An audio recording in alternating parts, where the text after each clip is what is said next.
Programa Novo Alvorecer, trazendo boas novas para você. Uma realização Assembleia de Deus de Caratinga.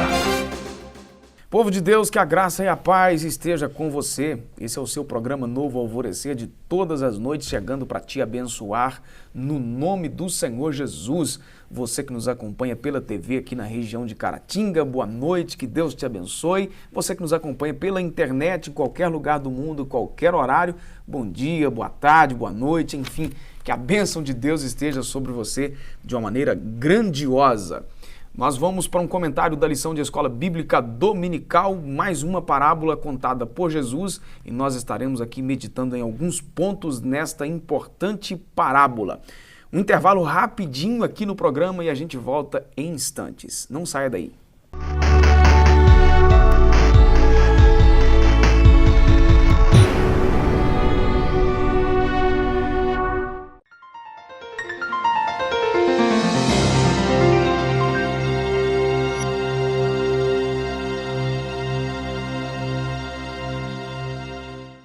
Continuando o programa Novo Alvorecer, Joás, bem-vindo mais uma vez. Amém. Animado? Então vamos lá.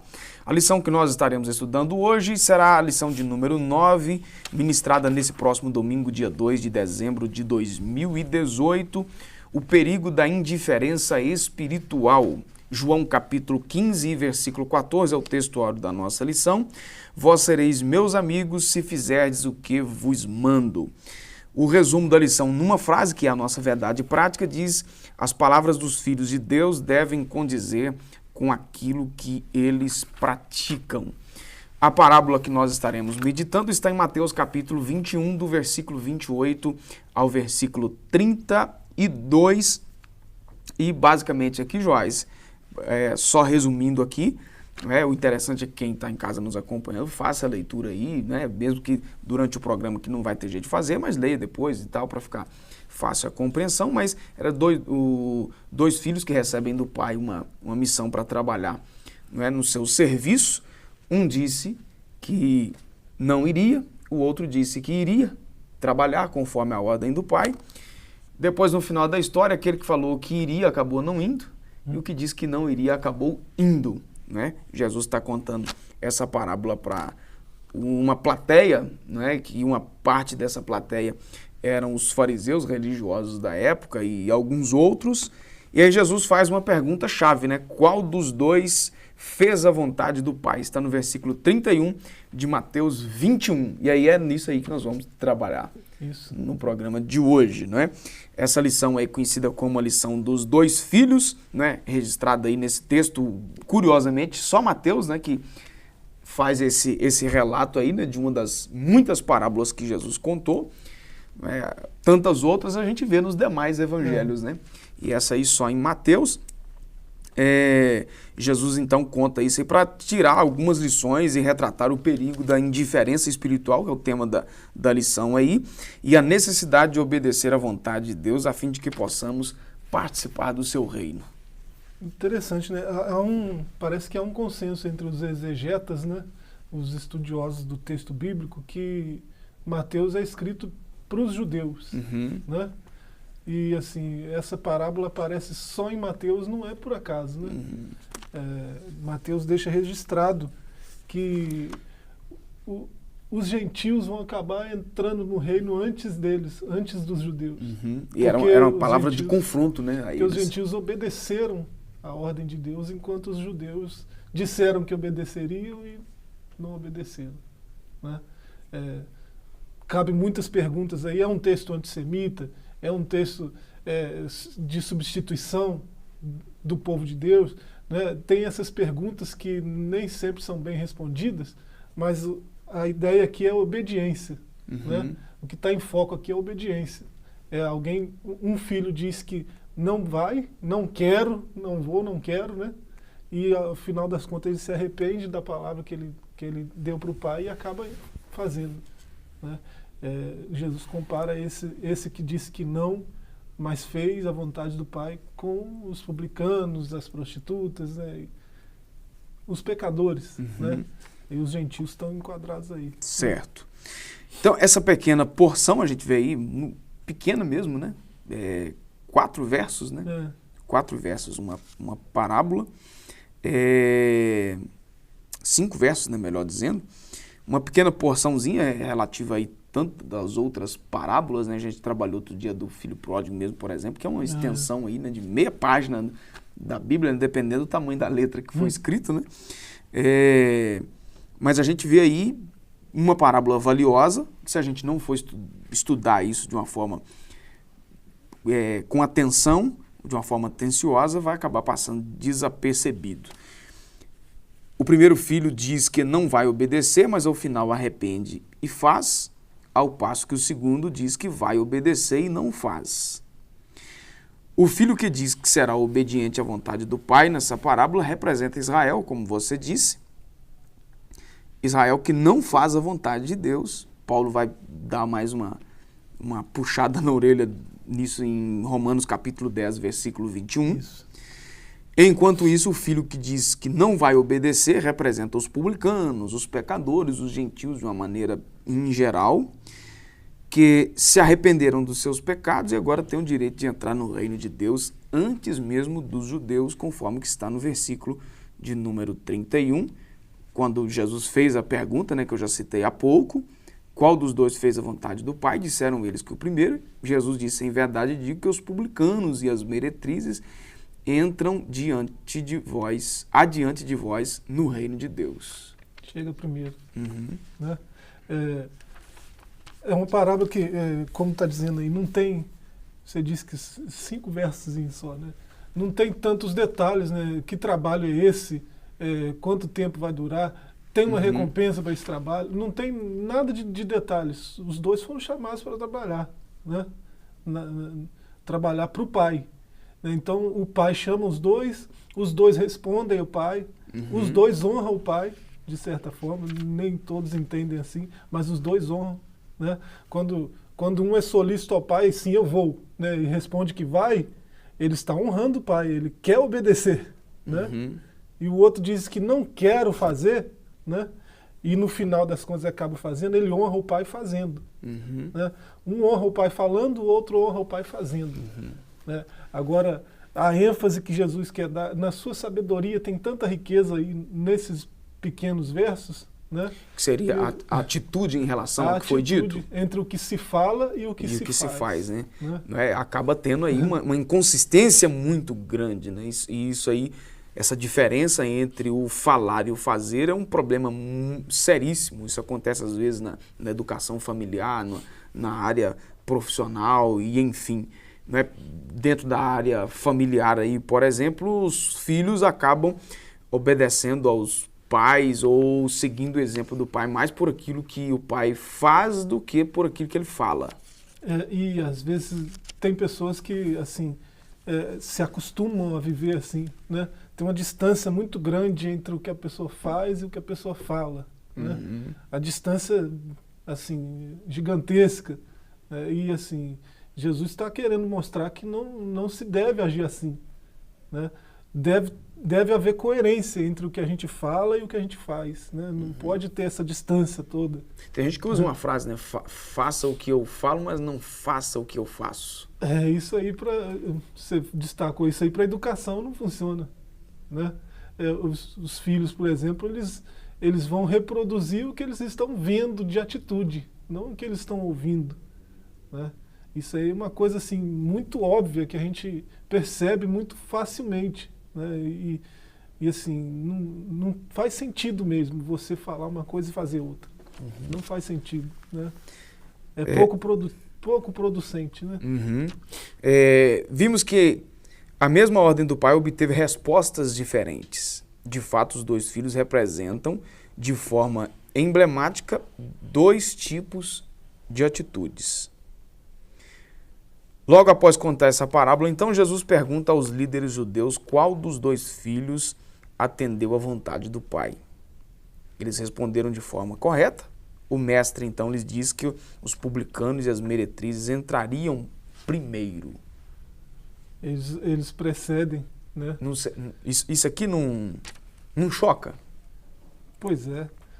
Alguém até acha que é um texto antissemita, né? Jesus está dizendo que os judeus não vão entrar, Jesus está dizendo que agora não existe mais Israel, existe só igreja. Não tem nada disso explícito na parábola, né? O que Jesus está dizendo é que o povo de Israel vai chegar atrasado porque desobedeceu. Só isso, né?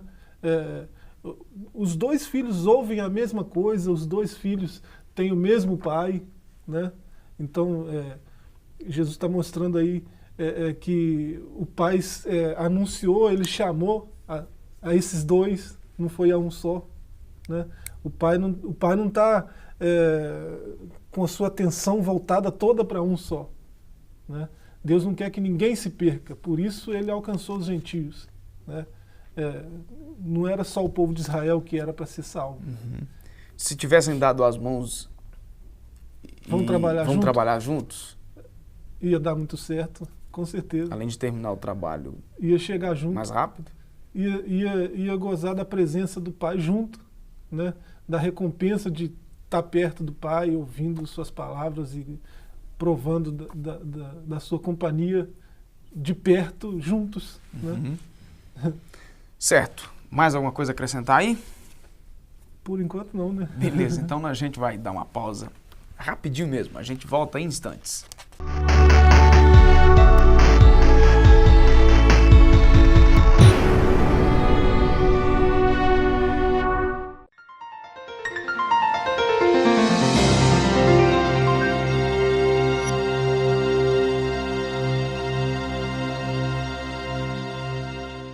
Continuando o programa Novo Alvorecer agora para o segundo tópico da nossa lição, quando as palavras não caminham junto com a prática, a obediência ao Senhor Jesus não consiste em proferir palavras estéreis e religiosas, mas em praticar a verdade revelada na palavra de Deus de forma concreta e precisa. O Senhor então coloca a turma que está ouvindo a ele aqui na parábola frente a frente com a verdade, de modo que, ao responderem corretamente, eles pronunciaram juízo de condenação contra si próprios. O cara se tornou refém das próprias palavras, né? O tipo de resposta que eles dão a Deus os identificam com o filho que contradisse com um não de fato e um sim apenas dos lábios. De novo, essa distância aí, né? Eles responderam corretamente, mas até nisso aí existe essa riqueza aí, né? Eles estão respondendo a pergunta de Jesus, qual dos dois obedeceu o Pai? Eles respondem corretamente, mas eles são esse filho que disse sim e não fez. Pois é, mas eles entenderam muito bem a parábola que Jesus estava contando. Só que diante da pergunta que Jesus faz na presença de todos, eles estão se condenando. Eles não tiveram outra opção a não ser responder corretamente a parábola. Mas aqui, de fato, a impressão que a gente tem é que eles acabam transferindo a responsabilidade disso para outras pessoas, porque a marca da religiosidade é o cinismo, né? Pois é. Esse cinismo de querer transferir a responsabilidade. Querer mostrar para os outros uma coisa que não é, né? Querer passar uma imagem positiva de alguém que é negativo, né? Querer se fantasiar de uma coisa que nunca foi. Isso é coisa da religiosidade, né? Não da religião, que a religião de fato liga, conecta de novo o homem com Deus, né? Mas a religiosidade, aquelas regrinhas que a religião, que o religioso cria, né? Ele cria para si mesmo, né? Querendo se passar como santo, querendo se passar como acima do bem e do mal, como melhor do que os outros. Né? E até hoje acontece isso, né, Joás? Tem muita gente que acaba ouvindo, por exemplo, na igreja uma mensagem e diz depois, se fulano de tal estivesse aqui. Ou seja, a transferência da responsabilidade. No ponto que você leu aí, não consiste em proferir palavras estéreis e religiosas, mas em praticar a verdade, né? Essa atitude aí, essa verdade que está sendo dita é para o outro que não veio. Né? Aí eu me isento, né? Como se eu fosse o bom. Né? Eu me isento. Não, se está sendo dito, alguém abriu a palavra de Deus, está proferindo é para mim que estou presente e para os outros que estão presentes. Deus não vai falar para um auditório ausente. Né? É uma lógica assim, bem fácil de entender. Né? Deus vai falar para um auditório ausente? Não, a sua palavra é viva, ele fala para auditório presente. Né? Eu lembrei de um que parece muito com o texto de Gálatas. Né?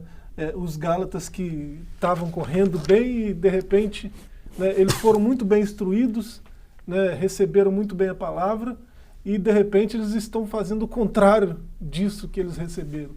Né? E Paulo se assusta com eles. Né? Ele no capítulo 5, ele a partir do verso 6, porque em Jesus Cristo nem a circuncisão, nem a incircuncisão tem virtude alguma, mas sim a fé que opera por amor. Corrieis bem, quem vos impediu para que não obedeçais à verdade? Tudo se trata de obedecer à verdade, tudo se trata de obediência. Né? Eu não posso falar uma coisa e viver outra. Né? Dizer que faço uma coisa e fazer outra. Isso é desobediência. Isso aí é o contrário da corrida que foi proposta. É correr na direção contrária, né? Não faz sentido. Muitas pessoas dizem arrependidas, por isso precisamos compreender o verdadeiro, então, significado da expressão arrepender-se. Em 2 Coríntios 7,14, o apóstolo Paulo diferencia categoricamente a mera tristeza, estar contristado do arrependimento ativo, isto é, estar contristado segundo Deus. A gente vê aí uma diferença diametral daí do que é isso que o texto está dizendo aí, da postura de Pedro, depois que nega Jesus, e a postura de Judas, depois que nega Jesus também.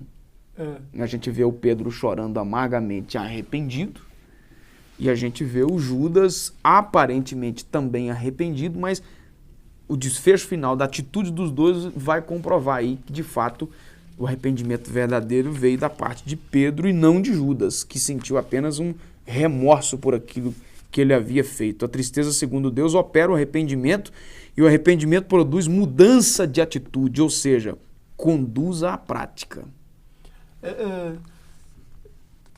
Até a gente entende esse processo, o processo todo como arrependimento, né? Quando você se entristece por uma coisa que você falou que não devia ter falado, né? Por uma palavra que você empenhou que não devia ter empenhado, né? Você se entristece, está só começando o processo de arrependimento. O arrependimento, de fato, é quando você volta atrás, desfaz aquilo que foi feito de errado, né? Foi o que esse filho fez, né? Ele disse que não queria, mas se arrependeu. Deixa eu consertar isso aqui. Voltou lá na origem, né? Deixa eu consertar. Não, eu tenho que honrar o meu pai, eu tenho que obedecer o meu pai, eu vou fazer o que ele mandou. Aí volta atrás. Né? Isso é arrependimento. Mas a gente entende, até essa tristeza primeira, a gente entende como arrependimento. Por isso a gente acaba pensando que Judas se arrependeu, que Pedro se arrependeu. Mas assim... porque foi a visão de momento, né? Você vê o termo que é usado aí, tristeza segundo Deus, é um termo que Paulo usa, né? Produz arrependimento verdadeiro. É o seguinte, quando você está arrependido de verdade em Deus, isso é produzido por Deus, esse arrependimento, né? Você volta para consertar as coisas, você faz o caminho de volta, você retorna, né? E isso tudo é motivado pelo Senhor, motivado por Deus. Tanto é que você vê no exemplo que você deu de Pedro e de Judas, né? O Pedro arrependido, ele vai chorar amargamente, mas ele vai voltar para a cruz. Você vê ele ao pé da cruz, né? O Judas arrependido, ele vai foge, chorar, né? Ele vai chorar amargamente, mas ele vai voltar para os religiosos. Ele não vai voltar para Deus, ele vai voltar para os religiosos, para o sistema religioso da época, né? Ele vai para o lugar errado. O arrependimento segundo Deus, ele vai para o pé da cruz, né? Ele vai para Deus. Ele não, o foco dele está em Deus. Eu preciso consertar, eu preciso corrigir esse erro, eu preciso fazer o possível para corrigir, porque eu preciso ter comunhão com Deus, eu preciso ter Deus perto, eu preciso estar perto dele. Né? É o que Pedro faz e é o que Judas não faz. Judas vai para a religião, Pedro vai para Deus. Né? Para fecharmos aqui, as palavras e ações devem caminhar juntas, a gente já falou. Infelizmente, a prática de falar e não agir em conformidade é um triste reflexo do decaído e mau caráter humano. Jesus disse que seja o sim, sim e o não, não. Não pode haver um padrão duplo na vida dos discípulos do Mestre, ou seja, dizer uma coisa e fazer a outra, vice-versa. Aí tem outras referências, Tiago 1,25, Tiago 2,12 e por aí vai. Qualquer um que se diz cristão, né, ele está dizendo que ele é discípulo de Cristo. E que a sua palavra tem valor em relação à atitude que ele vai fazer, né? Isso. Ou seja, que ele está dizendo uma coisa, mas ele vai fazer aquilo que ele está falando. Ser discípulo de Cristo implica em conhecer a verdade. Né? Conhecereis a verdade vos libertará. Né? Ele é a verdade. Então, tanto as atitudes quanto as palavras têm que estar firmados na verdade. Né? Então não pode ter distância entre um e outro, entre atitude e palavra. Os dois têm que estar na verdade. Isso aqui nos confronta e tanto, né? Nossa Deus. Tá certo? Vamos dar uma pausa aí, a gente volta em instantes, rapidinho.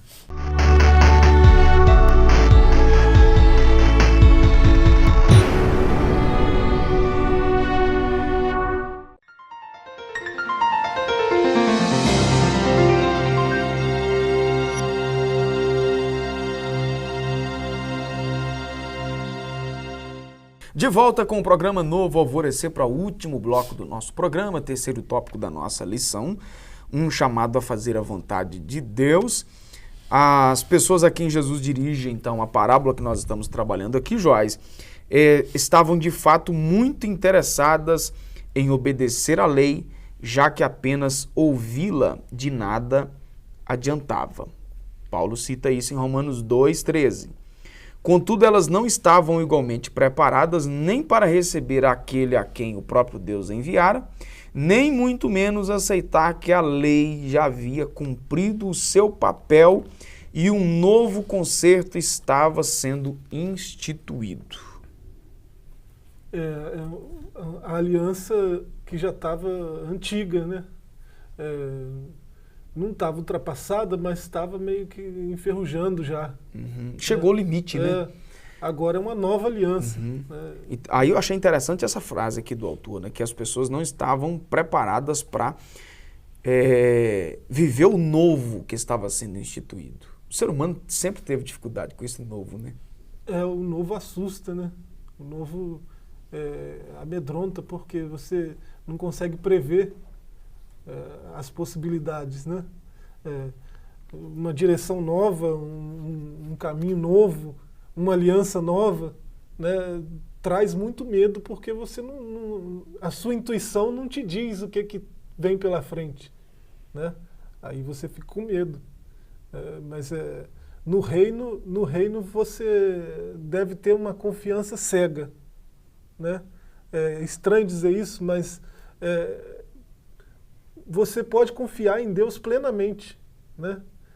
Qualquer coisa que Ele mandar você fazer, você pode obedecer cegamente, tranquilamente, que vai dar tudo certo.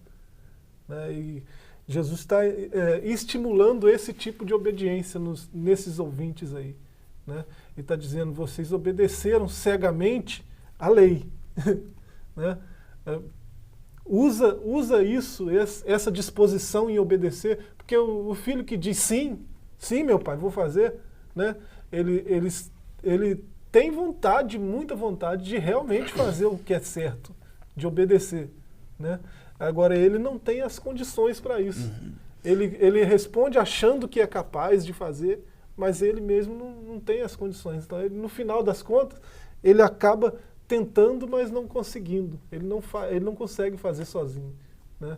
Então, apesar dele ter a disposição para fazer, ele não faz. É o Israel, né, que está apegado àquelas leis, né, que apontavam todas para o Messias. Toda a lei apontava para ele, para Cristo, para a sua obra redentora. E assim, eles estavam apegados à letra da coisa, à letra da lei, né? Suas ordenanças, aquela coisa. E ele, a palavra, a lei em pessoa, estava diante deles. Tendo dificuldade. Mas o problema do novo, né? O problema não está no novo, o problema está no nós encararmos o novo. Isso. Quando houve a instituição das leis lá atrás, na saída do Egito, eles também tiveram esse mesmo problema. Né? Eles tiveram esse mesmo problema, até a coisa enganjar e tal. Um grande problema é que acabaram, né, uma boa parte aí dos israelitas entrando para o caminho da religiosidade que a gente falou, se apegaram tanto à letra e depois com uma nova possibilidade, um novo de fato, aí tiveram novamente a dificuldade. E a gente continua aí com essas mesmas dificuldades para o que é novo, né? Você citou há pouco aí, né? A Bíblia está aberta aí no Gálatas, né? Que é o maior tratado bíblico entre lei e graça. Né? Você vê que pós morte de Jesus, já na era da igreja, o apóstolo Paulo teve que fazer um tratado desse aí, né? Colocar na balança as duas coisas aí, porque a igreja, de fato, já tinha testemunhado tudo de Jesus, né? Os seus ensinamentos, os seus milagres, a sua ressurreição, a descida do Espírito Santo em Pentecostes, né, em Atos 2 e tantas outras coisas, mas mesmo assim ainda continuava com dificuldade com o novo. Já estavam livres da letra da lei, né? Já estavam, não estava mais preso aquilo, já estavam livres em Cristo, vivendo a nova aliança de fato, né? A glória da nova aliança, já estavam provando disso, e é só Paulo dar as costas, eles começam sábado de novo, e não comer isso, né? Não comer aquilo, isso e aquilo, né? Aquele monte de regrinha, né? Eles voltaram para a lei que já tinha passado, para a aliança que já tinha prescrito. Né? Agora, o autor coloca uma outra coisa aqui, muito interessante, eu achei.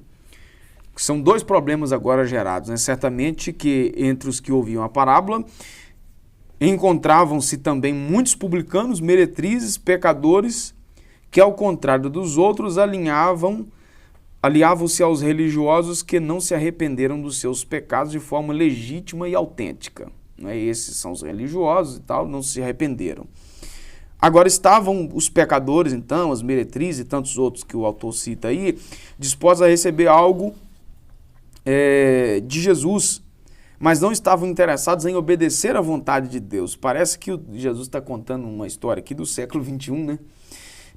Se os religiosos são legalistas, estes segundos são os participantes do que poderíamos chamar aí de graça barata. Ou seja, para quem está em casa nos acompanhando, seria aquela ideia do sujeito vem à igreja, procura o nome de Jesus, pede oração, faz campanha disso ou daquilo para receber esse ou aquele milagre, entrar naquela ou noutra porta aberta, mas não querem saber de Jesus. Eles querem, contextualizando aí então para os dias de Jesus, eles querem beber do vinho que era água e agora foi transformado em vinho, eles querem comer do pão e do peixe multiplicado, mas não querem obedecer a Jesus.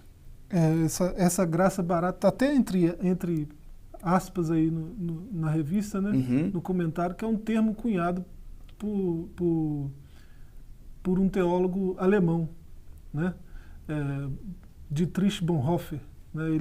Ele cunhou esse termo aí justamente para falar dessa atitude que você diz aí, né? O sujeito quer o favor de Cristo, mas não quer Cristo. É que um padre contemporâneo, né, um pouco polêmico, né, ele entrou numa polêmica muito grande quando ele disse há alguns anos atrás que não existe um cristianismo sem Cristo, né? E ele chocou a classe religiosa tanto do meio católico quanto do meio evangélico, né? Ele apontou alguns equívocos da própria Igreja Católica, né, de substituir Cristo por outras coisas, por outros, né, outros ícones, né? Ele fala, não existe isso, cristianismo sem Cristo, né? A pessoa quer as bênçãos de Cristo, quer os favores de Cristo, quer a graça de Cristo, né, mas não quer Cristo. Né? Você ir a Cristo para receber uma bênção, para receber a sua graça, implica em você andar com Cristo. Você não pode querer só o milagre, só a bênção, só o favor. Né? É preciso agradá-lo, né? É o que o autor termina aqui dizendo no último subtópico, que o discípulo faz a vontade de Deus. Nós lemos em João capítulo 15, versículo 14, quando Jesus ele foi incisivo em ensinar que nós seremos seus discípulos se fizermos o que ele manda, é o texto que está no nosso texto áureo aqui. Fazer a vontade de Deus era o eixo sobre o qual supostamente girava toda a religião de Israel. A lei ensinada pelos líderes religiosos da nação era uma expressão clara e escrita dessa vontade. Contudo, agora chegamos a uma revelação plena e perfeita da vontade de Deus através de Jesus Cristo. Ele anuncia a vinda do reino e chama à conversão. Por isso, a vontade de Deus passa, afinal, através da pessoa de Cristo Jesus. O Pai quer que os homens recebam aquele quem ele enviou, pois quem recebê-lo, receberá o próprio Pai. Jesus falou isso em Mateus 10, 14. Não é possível receber a lei sem receber a Cristo, pois ele é o cumprimento da lei. Paulo fala isso em Romanos 10, 4. Também não se trata de desejar a Cristo, mas não querer obedecer os seus ensinos, pois os que realmente desejam a ele e querem ser seus amigos, obedecem o que ele manda. A ênfase está em obedecer. Né? A gente começou dizendo que o Pai deu a mesma ordem para os dois, né? Os dois ouviram a mesma coisa, os dois honraram o Pai, né? O que diz que sim, honrou o Pai, né? E o que diz que não, mas obedeceu, honrou obedecendo. Agora os dois desonraram o Pai também, né? Porque o que disse que sim, não fez. Né? E o que no final obedeceu, a princípio ele estava sendo rebelde. Né? Não quero. Né? Então os dois honraram, mas os dois desonraram também. Agora, fez em palavras e o outro em atitude e vice-versa. Né? Agora, Cristo louva a atitude do segundo porque ele se arrependeu. Né?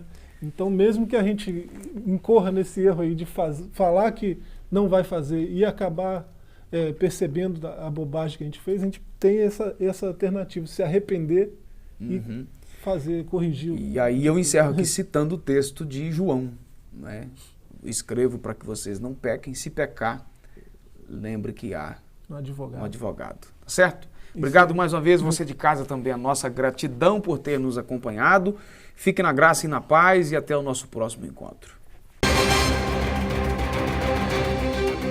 Programa Novo Alvorecer, trazendo boas novas para você. Uma realização Assembleia de Deus de Caratinga.